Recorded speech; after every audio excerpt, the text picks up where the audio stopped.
I would like now like to describe where we gather that data and how we went ahead with transforming it.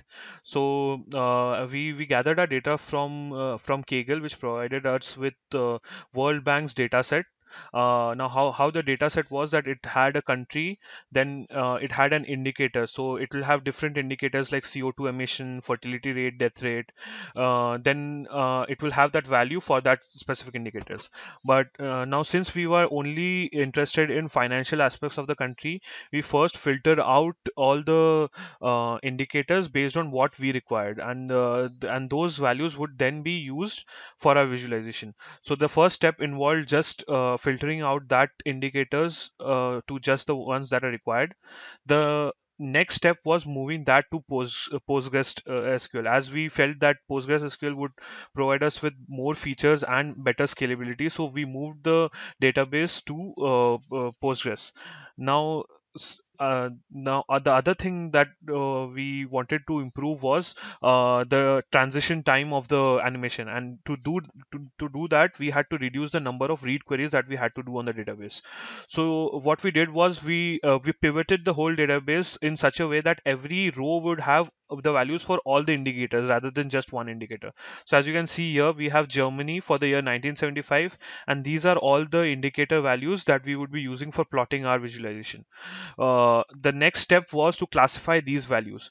So for that, we used a Node.js code which would read the data for a specific indicator 1 year at a time for all the countries, and we would use Classy Brew, which is a module developed by Classy Brewery, Color Brewery, sorry, and they will help us classify those based on Jenks natural break algorithm. We would then update these values directly into our database, so that we don't have to do redundant calculations every time we want to determine the colors for our visualization. So for that, we updated the database itself with these color values. As you can see, we have hex code for each specific indicator.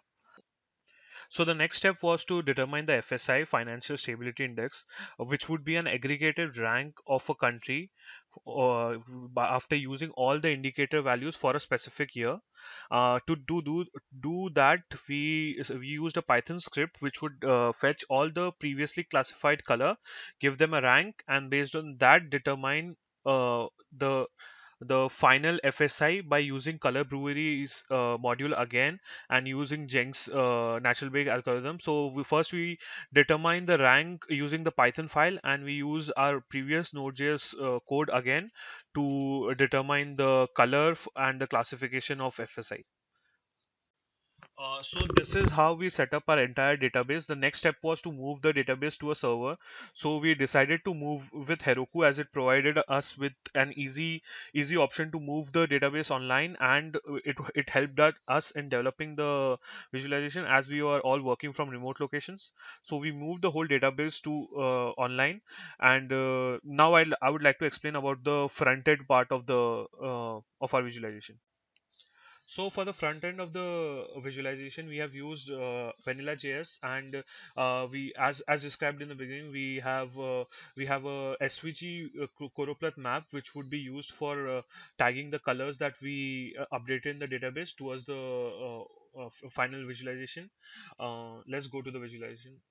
Okay, so here every time a user changes the date, there's a jQuery which would fetch the colors from our database, and in our JavaScript we would one by one just populate all the colors from all the countries based on their country code. Now, whenever a user clicks on a country, he again another jQuery is sent to the database, which would fetch 10 years of data for that country for that specific filter, and it would just plot the graph using Canvas.js.